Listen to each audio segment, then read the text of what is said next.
Teaching online is more than just taking your classroom materials and putting them online. It's a reconceptualization of how you achieve your learning objectives. Let's take a quick look at 10 common myths that you may have come across while exploring your interest in teaching online. Myth number 1. Not every subject can be taught online. You may think that not every subject can be taught online, but what we need to focus on is how any subject can be taught online. It's possible to teach math, science, history, art, theater, writing, and engineering online, and for these courses to be taught really well.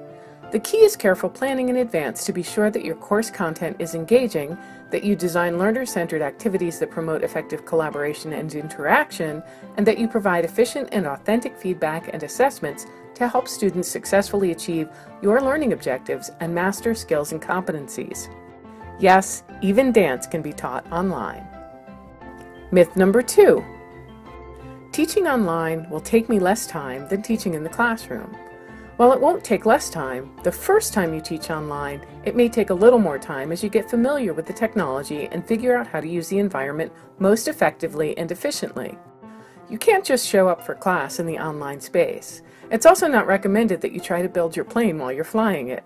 Your course should be completely developed and in place before the first day of class. It will take time up front to fully design and develop your online teaching and learning environment, and you'll need to plan and be prepared to regularly interact and nurture that space so that your students can learn, interact, and grow. Remember, time management skills are a core competency for the online instructor. Myth number 3.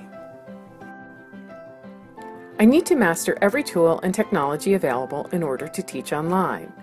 You do not need to know every tool and technology to teach online. That technology is always changing anyway. What you'll need to know is how to perform key operations within the learning management system, like creating content, setting up discussion boards, accessing student assignments, entering grades, communicating with your students, and completing those institutional administrative tasks, like submitting your grades to your department. Myth number 4. As an instructor, I do not need to be present at all times in an online course. Online doesn't mean instructorless or self-paced. Just because you don't have to show up to a physical classroom doesn't mean that you don't have to show up in your online class. In fact, the quantity and quality of the interaction with an online instructor is the highest predictor of online student satisfaction and reported learning. Online students need to feel the presence of their instructor, and you can do that with announcements, interaction, comments, and feedback. Teaching online means establishing a virtual teaching presence in that online space. Myth number 5.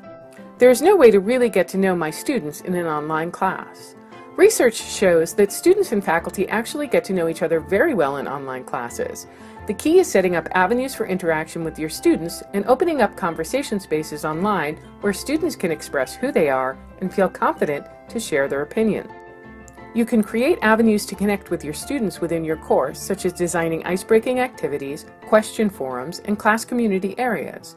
The key to getting to know your students is to support their voices in discussions and interactions and to provide timely feedback to support their efforts. Myth number 6. Labs and other interactive exercises can't be taught online. The online learning environment lends itself to interactive labs and other collaborative exercises, in fact. In many science, technology, engineering, mathematics, and the arts, lab simulations and other online interactive modules are included along with the textbook. Innovations in augmented and virtual reality make it so that we and our students can be immersed in situational and problem-based learning without ever leaving our location. And just because the course is online does not mean the labs or activities have to take place online. There are services that will mail experiment kits to students around the world with everything in it to do the experiment at home for a real hands-on lab experience. Myth number 7. Once I develop an online course, I can use it to teach over and over again. Yes, a lot of work goes into the preparation of an online course, and once you have reconceptualized your teaching materials, interactions, and assessment into the online environment, you may feel like your job is done. You'll learn a lot the first time you teach your course online, and you'll definitely want to keep track of what worked well and what you feel may need some change or improvement in the design and delivery of your course. Keeping notes during your course delivery, asking students for feedback, and regularly reviewing and refreshing your online course and your teaching approaches are good online teaching practices. You won't have to start from scratch, but you should build in time for reflection and revision before you start teaching the course online again in the future. Myth number 8. My students can't possibly learn as much in my online courses as they do in my face-to-face courses. According to a study done by the U.S. Department of Education, on average, students in online learning conditions performed better academically than those in face-to-face courses.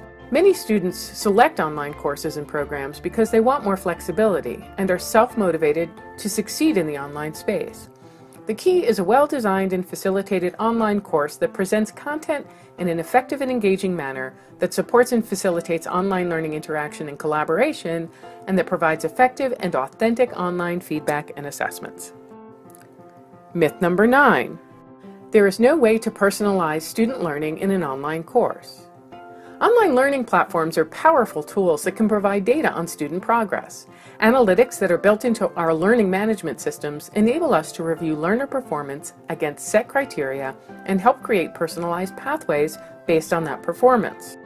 In other words, the technology is helping us to better understand what our students are mastering and where they may need more help to guide their learning progress. When you start including online components in your teaching, pay attention to the data and reporting features in your learning management system or online course platform. As the instructor, you'll still need to provide guidance and feedback to keep your students on track, but you now have a few more tools to help you shape that feedback and direct your students. Myth number 10. Teaching online is no different from teaching in the face-to-face classroom. You can't duplicate the classroom experience online and vice versa. It's different. It's a different kind of classroom with different options and different limitations than the face-to-face environment. And teaching online is more than just taking your classroom materials and putting them up online. The transition from teaching face-to-face to online, whether it's web-enhanced, blended, or fully online, requires careful consideration of your pedagogical objectives and how you achieve them with the online content you want to provide to your students, the online interactions you want them to have with that content, with each other, and with you, and the online tools and approaches that you're going to use to assess their learning in that space. There are research-based effective practices and standards that you can use to inform your online course design and delivery that debunk these 10 common myths about teaching online. Open SUNY and/or your campus online instructional designer can provide you with the resources you need to transition to teaching online and guide you through the process of creating an effective, efficient, and engaging web-enhanced, blended, or fully online teaching and learning environment. What are some other myths about teaching online? What are some assumptions you have about teaching online? What's the biggest challenge you anticipate you might have teaching your course online?